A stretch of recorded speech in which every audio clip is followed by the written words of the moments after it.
नमस्कार, the wire में आपका स्वागत है। मैं हूं आरफा खानम शेरवानी। आप जो भी काम कर रहे हैं इस वक्त उसको छोड़ दीजिए और ये खबर सुनिए। ये खबर आपके सबसे काम की नहीं बल्कि पूरे तरीके से भारत के नागरिक के अस्तित्व का सवाल है। उसके बुनियादी अधिकार, उसके वोट देने का अधिकार खतरे में है। ये सिर्फ बिहार की बात नहीं है, अब बंगाल में भी, दिल्ली में भी और उसके बाद जितने चुनाव होने हैं उन सब में ये लागू होगा जो बिहार में हो रहा है। आपको पता है बिहार में एक तरह से मैं कहूंगी अनौपचारिक तौर पर एनआरसी को लागू करने की कोशिश हो रही है इलेक्शन कमीशन के जरिए।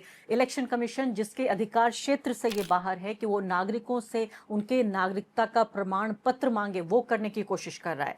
सुप्रीम कोर्ट ने फिलहाल, अच्छी खबर तो यह है इस मामले में कि सुप्रीम कोर्ट ने जो अपोजिशन पार्टियों की तरफ से जो एक याचिका दायर की गई थी इसी मामले को लेकर, इस पूरी एक्सरसाइज के खिलाफ, उसको कबूल कर लिया है कि उसको जल्दी वो सुनेगा। 10 तारीख को, 10 जुलाई को सुनने के लिए वो तैयार हो गया है फिलहाल।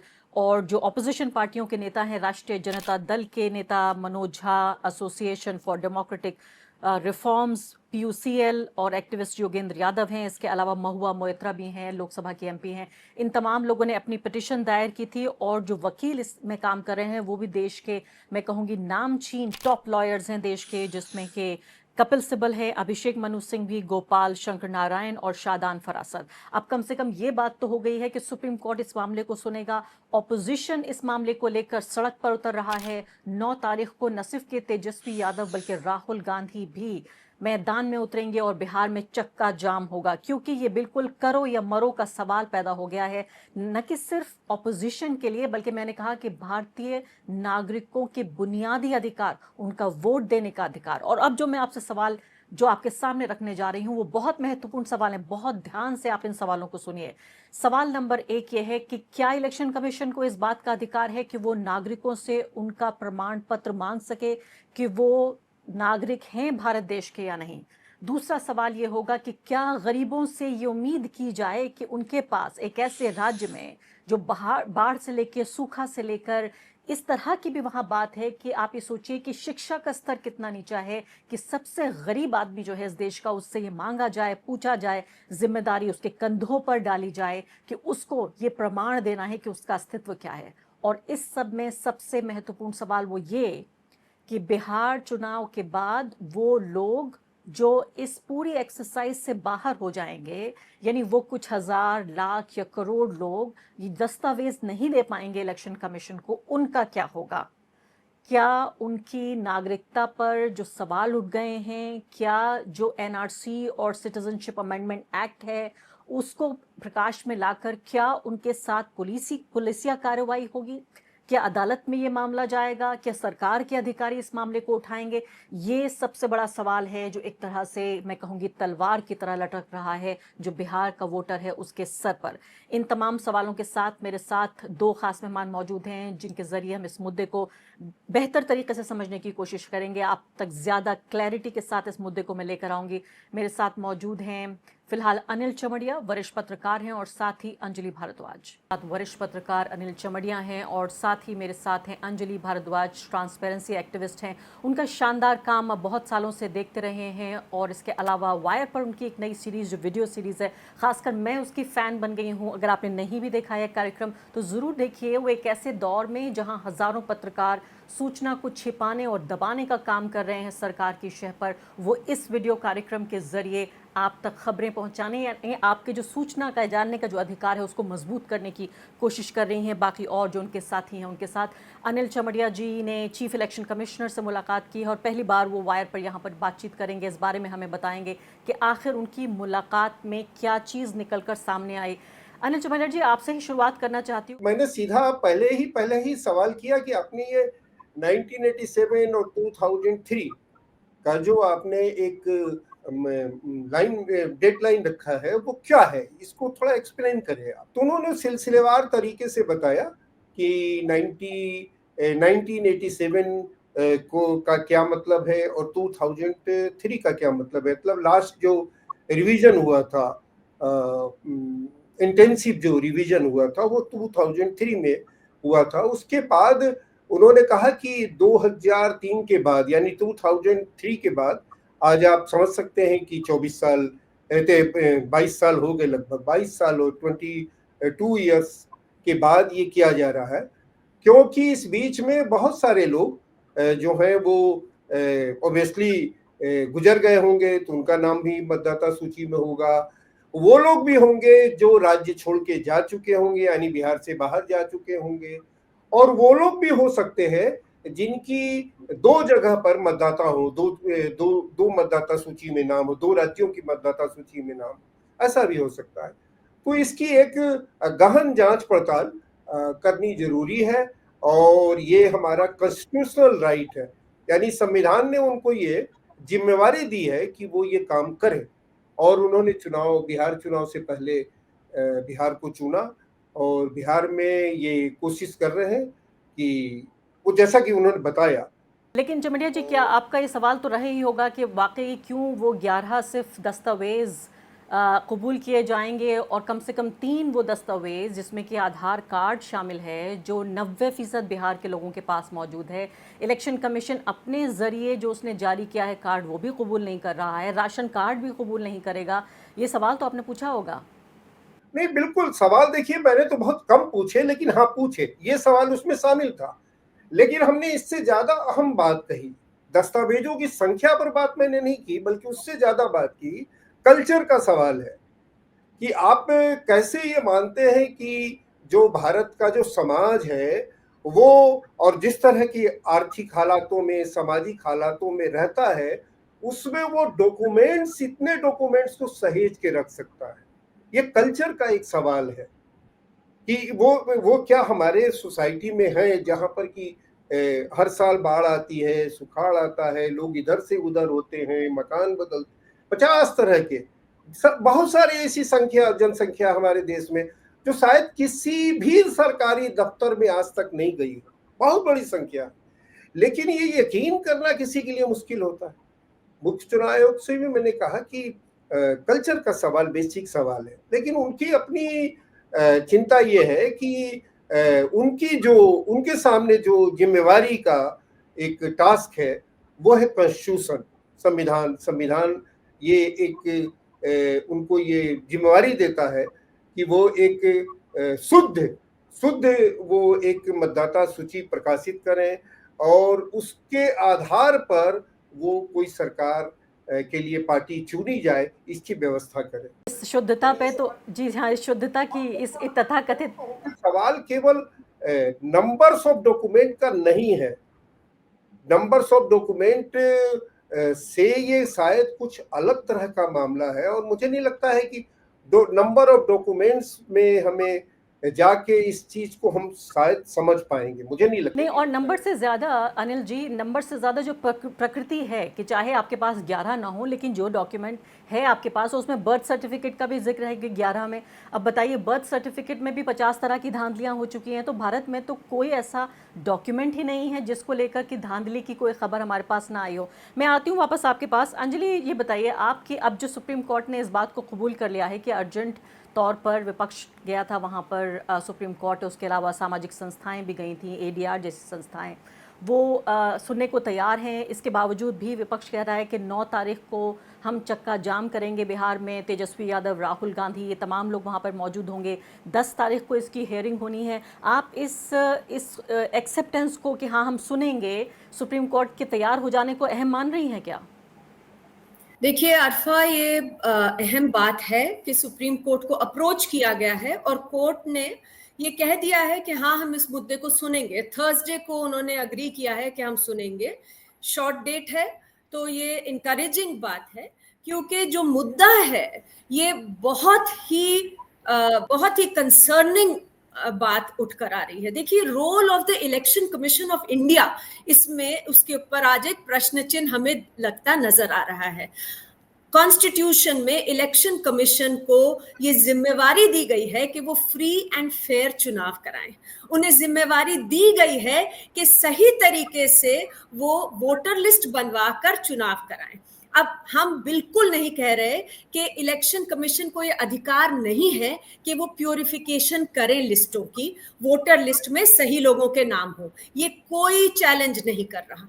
लेकिन सवाल ये है कि किस तरीके से वो प्यूरिफिकेशन और वेरिफिकेशन एक्सरसाइज की जानी चाहिए किसी भी लोकतंत्र में।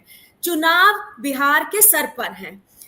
इलेक्शन कमीशन कह रहे हैं कि 1 महीने में वो करोड़ों लोगों की वेरिफिकेशन करना चाहते हैं। मतलब हमारे देश की अगर हम जनसंख्या देखें, हमारे राज्यों की जनसंख्या देखें, बिहार में हम हजारों लोगों की वेरिफिकेशन की बात नहीं कर रहे हैं, हम लाखों लोगों की वेरिफिकेशन की बात नहीं कर रहे हैं, करोड़ों लोगों की वेरिफिकेशन होनी है। एस्टिमेट्स बता रहे हैं कि 3 करोड़ से प्रोबेबली ज्यादा लोग होंगे जिनके दस्तावेजों को वेरीफाई करना पड़ेगा। उसके लिए केवल 1 महीने की विंडो, क्या ऐसी जल्दी आ रही है इलेक्शन कमीशन को? और क्यों ये काम फिर पहले नहीं किया गया? क्यों 6 महीने लेकर अंजलि जी, इसमें जो खबर मैं जोड़ देना चाहती हूँ अपने सवाल के साथ वो ये कि अब तक इलेक्शन कमीशन ये कह रहा है कि 21.5 यानी 18 दिन सिर्फ बाकी हैं जो डेडलाइन है उसको लेकर, जो और 21.5% ऐसे लोग हैं करीब करीब 8 करोड़ लोगों में से जिनके फॉर्म्स कलेक्ट किए जा चुके हैं। क्योंकि बार बार ये कहा जा रहा है कि इलेक्शन कमीशन आपके घर आएगा, आपको आने की ज़रूरत नहीं है। और इन 21.5 में सिर्फ 7.25 को इंटरनेट पे चढ़ाया जा चुका है, यानी इसको डिजिटाइज किया जा चुका है, अपलोड हो चुके हैं जो सेंट्रल पोर्टल है। तो खुद इलेक्शन कमीशन की रफ्तार देखिए, जिन 8 करोड़ लोगों की बात हो रही है उसमें 18 दिन बाकी हैं, 21% की बात हुई है सिर्फ कि उनके फॉर्म्स आए हैं, और इसमें सिर्फ 7.25% के फॉर्म्स इंटरनेट पे फिलहाल चढ़ चुके हैं। नहीं, ये आरफा बहुत बड़ा सवाल है, और आगे जाते हुए ये इलेक्शन कमीशन के जो छवि है उस पर ये बड़ा दाग बनने का इसका पोटेंशियल है। क्योंकि आप इस तरीके से अगर एक्सरसाइज करेंगे, मैं फिर कह रही हूं कि नोबडी इज चैलेंजिंग कि इलेक्शन कमीशन को अधिकार है कि नहीं कि वो प्योरिफिकेशन वेरिफिकेशन एक्सरसाइज करे वोटर लिस्ट की, पर किस तरीके से की जाए। पहली चीज मैंने कहा, शॉर्ट टाइम फ्रेम, इतना छोटा समय।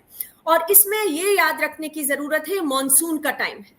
इसमें यह भी याद रखने की जरूरत है कि एस्टिमेट्स बता रहे हैं कि अराउंड 20%, 20% लोग बिहार के माइग्रेंट वर्कर्स हैं, पलायन करते हैं, उनको अधिकार है। वोटर्स जो हैं 20% वो बिहार के बाहर रहते हैं। तो आप अब ये एक्सपेक्ट कर रहे हैं कि अगले 18 दिन में वो अपनी नौकरियां छोड़कर वो बिहार आएंगे और अपने जो डॉक्यूमेंट्स हैं वो पेश करेंगे। और डॉक्यूमेंट्स किस तरीके के मांगे जा रहे हैं?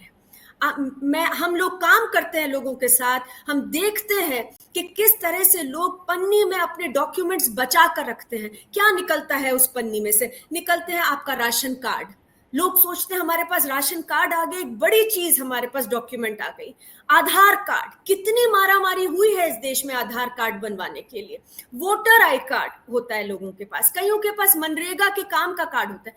चारों को कहा जा रहा है हम एक्सेप्ट नहीं करेंगे। अब ये कहा जा रहा है कि नहीं, ये 11 की लिस्ट है, 11 की लिस्ट में पासपोर्ट है। कितने लोगों के पास पासपोर्ट है? स्टडीज दिखा रही हैं कि बिहार में 3% से कम लोगों के पास पासपोर्ट है। ये कह रहे हैं कि हमें चाहिए है बर्थ सर्टिफिकेट। एनएफएचएस की स्टडी कह रही है, सरकार की खुद की स्टडी कह रही है कि कितने कम लोगों के पास बर्थ सर्टिफिकेट्स हैं बिहार में। तो मतलब आप लोगों को डिसएनफ्रेंचाइज करने की हमारी यहाँ पे बात हो रही है। तो क्या इस बेसिस पे लोगों को डिसएनफ्रेंचाइज किया जा सकता है? हमारी डेमोक्रेसी लोगों से उनका अधिकार छीनने की कोशिश हो रही है। अंजलि जी, अगला सवाल आपसे पूछ लेती हूँ, फिर मैं अनिल चमड़िया जी की तरफ जाऊंगी। मुझे ये बताइए कि ये कन्फ्यूजन की भी स्थिति, यानी कि जो पहले हो रही थी प्रक्रिया, वही अपने आप में हाहाकार पैदा कर रही है।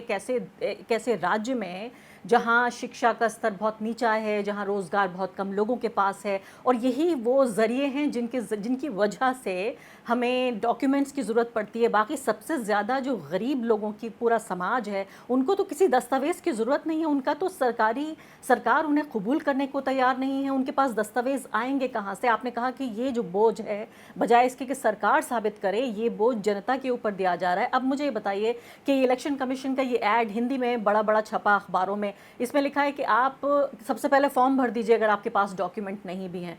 उसके बाद क्लैरिफिकेशन आता है कि फॉर्म तो भर दीजिए लेकिन डॉक्यूमेंट्स बाद में जमा करने पड़ेंगे। इससे ज़्यादा इसको आप कैसे देख रही हैं? क्या ये किसी बचाव की मुद्रा में नज़र आ रहा है इलेक्शन कमीशन, या उसे खुद पता नहीं है कि वो क्या कर रहा है? नहीं, देखिए अरफा, ये जो सारी चीजें होती हैं इतने बड़े राज्य में, उस समय पर फिर कंफ्यूजन तो बहुत नेचुरल चीज है। लोगों में एक भगदड़ मचना भी नेचुरल चीज है, क्योंकि लोगों को आप कह रहे हैं कि इतने सारे डॉक्यूमेंट्स आप प्रूव करने के लिए लेके आइए, या एक डॉक्यूमेंट ऐसी लिस्ट दे दी जो लोगों के पास है नहीं डॉक्यूमेंट्स की, उसको आप लेकर आइए, तो कंफ्यूजन तो बहुत है। और अब इलेक्शन कमीशन कह रहे हैं कि आप अभी फॉर्म भर दीजिए, बाद में आप डॉक्यूमेंट, बाद में मतलब अगर आप पढ़ें उसमें लिखा है कि विद इन 1 मंथ। तो अभी ये नहीं कहा जा रहा है कि आप बहुत बाद में ले आइएगा अपना कोई डॉक्यूमेंट, ये कहा जा रहा है कि आज फॉर्म भर दीजिए, डॉक्यूमेंट आज नहीं है तो 1 महीने के अंदर ले आइए। How does it make a difference? And फिर इलेक्शन कमीशन भी कह रहा है क्लैरिफाई कि नो चेंज इन इंस्ट्रक्शंस, तो मतलब कि कुछ बदला नहीं है। अगर इलेक्शन कमीशन लोगों की प्रॉब्लम को समझे, और मुझे लगता है कि उनके पास मौका है, कोर्ट में भी अब मामला गया है, को उन्हें समझना चाहिए कि लोग को क्या तकलीफ हो रही है। इतना शॉर्ट टाइम फ्रेम प्रॉब्लम है, और जो डॉक्यूमेंट्स वो मांग रहे हैं वो प्रॉब्लम है। 10वीं पास का डॉक्यूमेंट, देखिए ये डिस्क्रिमिनेशन की बात हो रही है on the basis of wealth and education, और ये बहुत बड़ी समस्या है लोकतंत्र में हमारे। हम ये कहेंगे कि आपके पास 10th पास का अगर सर्टिफिकेट है तो वो लेके आइए, भाई है नहीं जिसके पास, वो कहाँ से लेकर आएंगे ऐसे? और ज़मीन के कागजात, एजुकेशन के, ज़मीन के कागजात, जाति के कागजात, ऐसी चीज़ें मांगने की कोशिश हो रही है। एनआरसी हुआ है तो भाई बिहार में एनआरसी हुआ नहीं, तो ये तो एनआरसी करने की कोशिश हो रही है, ऐसा लग रहा है आज इस तरीके के डॉक्यूमेंट्स देखे जा रहे हैं। और ये आज की बात नहीं है, ये समस्या जो है लगातार हम इसको पॉइंट आउट किए जा रहे हैं इलेक्शन आफ्टर इलेक्शन। तेलंगाना में 2018 में जब चुनाव हुए 22 लाख लोग डिसएनफ्रेंचाइज हुए। आज तक सुप्रीम कोर्ट में वो मामला लंबित पड़ा है, क्योंकि उसके अंदर इलेक्टोरल ऑफिसर ने आके माफी मांगी। जो वहां के चीफ इलेक्टोरल ऑफिसर थे, उन्होंने कहा कि गलती हुई है, 22 लाख लोग बाहर छूट गए हैं। तो ये कोई मजाक है? उसी तरह से दिल्ली में अभी जो हाल ही में चुनाव हुए हैं, उसमें चीफ इलेक्टोरल ऑफिसर ने एक प्रेस ज्ञापन निकाला और उन्होंने कहा कि unprecedented number of people are getting added, तो इसको हमें इन्वेस्टिगेट करना पड़ेगा। तो मतलब जब इस तरीके की चीजें हो रही हैं, तो ऐसे में ये बिहार इलेक्शन कमीशन को तो ट्रस्ट को बनाए रखना है। उनका काम सबसे बड़ा, अगर आप मुझे पूछें, वो ये है कि आप चुनावी प्रक्रिया में विश्वास बनाए रखिए। विश्वास के बगैर चुनावी प्रक्रिया का कोई मतलब नहीं है।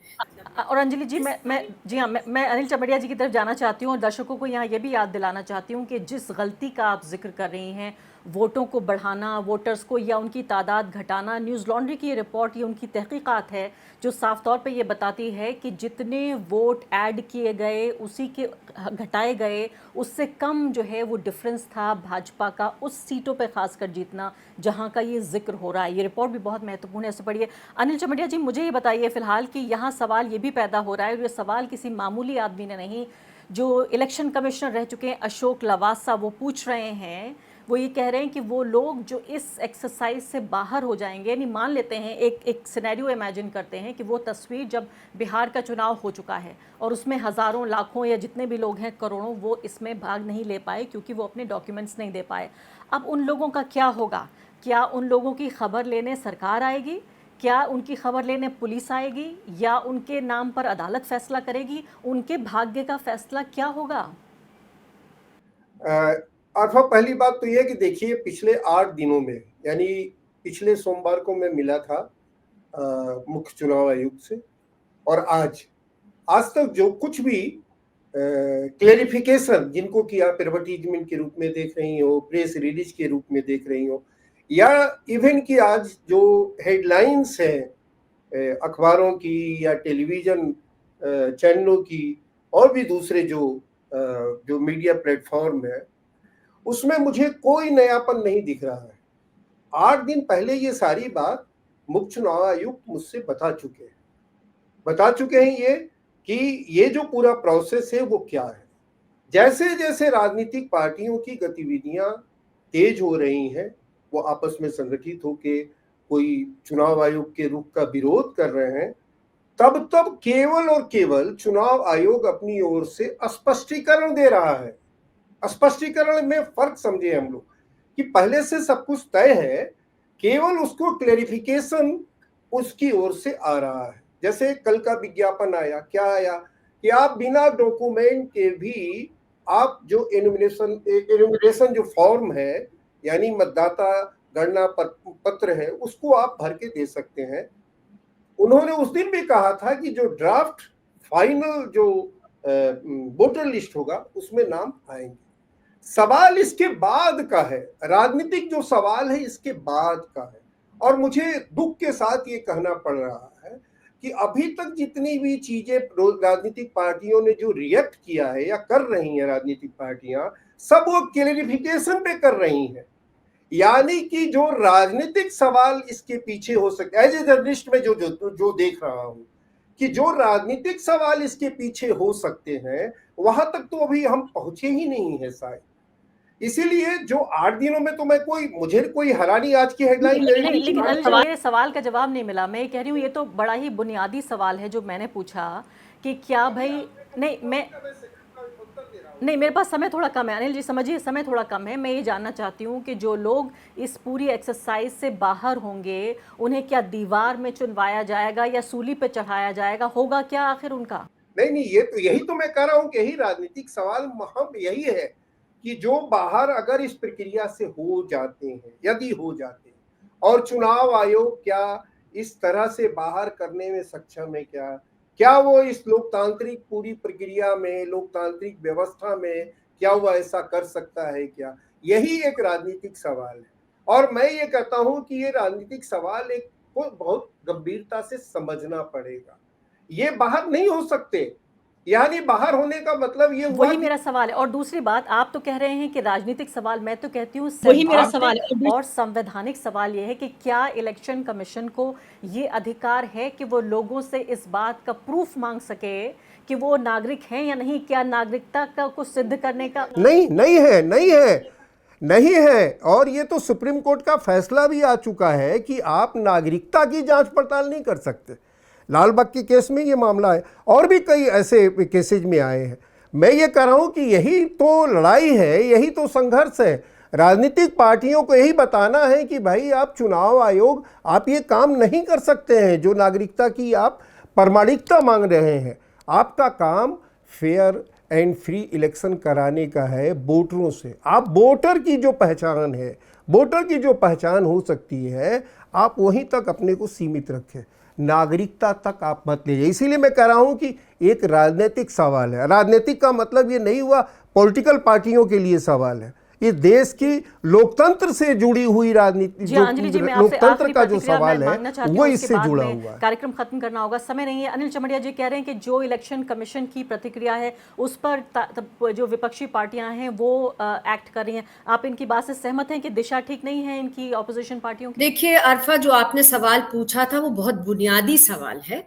उसमें मैं आपको बस एक चीज पढ़ के सुना दूं आपके दर्शकों के लिए। उसमें लिखा है कि जो इलेक्शन ऑफिसर्स हैं will refer cases of suspected foreign nationals to the competent authority under the Citizenship Act of 1955। तो मतलब इसमें क्लियर है कि अगर कोई अपनी नागरिकता प्रूव नहीं कर पा रहे हैं अकॉर्डिंग टू देम, वो ये शिकायत जो है वो कर सकते हैं बीएलओ। तो इसमें जो जैसा कि आपने कहा भी कि ये बुनियादी प्रॉब्लम हो रही है, इसके ऊपर फोकस करने की जरूरत है। अगर आप किसी को कह रहे हैं कि आप नागरिक नहीं हैं, आप वोट नहीं कर सकते, उनकी सिटीजनशिप पर आज सवाल लगा रहे हैं, उठा रहे हैं, तो इसका मतलब उनके वजूद उनका क्या होगा? ये बड़ा आज सवाल है जिसे उठाने की जरूरत है। उन जितने अधिकार हमारे देश में नागरिकों को मिलते हैं उससे वो वंचित कर दिए जाएंगे। आप पूछ रही हैं कि उनका होगा क्या?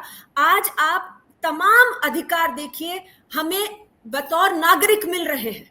अगर कल ये जो पूरे ये सारे लोग हैं, ये नागरिक हैं, ये पैदा यहीं हुए हैं, यहीं पे पले बड़े हैं, इनके पेरेंट्स यहाँ पे हैं, पर क्योंकि वो प्रूफ नहीं दिखा पा रहे, उनको कहा जा रहा है कि आप वोट नहीं कर सकते, आप नागरिक नहीं हैं, उनके सारे अधिकार लिए जाएंगे। हमने ये भी देखा है कि किस तरीके से असम और जगह पर डिटेंशन सेंटर्स की भी पूरा मुद्दा उठा था। तो ये तो बहुत ही गंभीर बात है और इसके ऊपर चर्चा और इसके ऊपर फोकस होने की जरूरत है। वो ये केवल ये बात नहीं है कि आप किसी का जो अधिकार है वोट करने का लोकतंत्र में उस पर प्रहार हो सकता है, उनकी तो नागरिकता और उनके वजूद पर पूरा प्रहार है। और उसका मतलब है कि उनके जितने मौलिक अधिकार हैं जो नागरिकों को मिलने होते हैं उन पर पूरी तरह से एक हमला हो सकता है।